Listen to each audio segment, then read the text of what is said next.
নমস্কার, আমি একজন কমিউনিটি হেলথ অফিসার। আজকে আমি আপনাদেরকে বলবো হিট স্ট্রোক নিয়ে। হিট স্ট্রোক হলে শরীরের টেম্পারেচার থাকবে 104 ডিগ্রি ফারেনহাইট বা 40 ডিগ্রি সেলসিয়াস বা তার বেশি। মাথা ব্যথা করতে পারে, গলা এবং জিভ শুকিয়ে যেতে পারে, কোনো রকম ঘাম দেবে না, এমনকি মাসলসে ক্রাম্প পর্যন্তও ধরতে পারে। তাছাড়াও হৃদস্পন্দনের হার এমনকি শ্বাস প্রশ্বাসের হার বেড়ে যেতে পারে।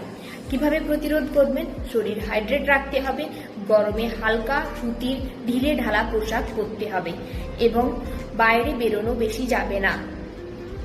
এমনকি যদি হিট স্ট্রোক হয়ে যায় তাহলে সেটাকে কিভাবে ম্যানেজমেন্ট করবেন? প্রথমে গরম জায়গা থেকে ঠান্ডা জায়গায় সরে আসতে হবে।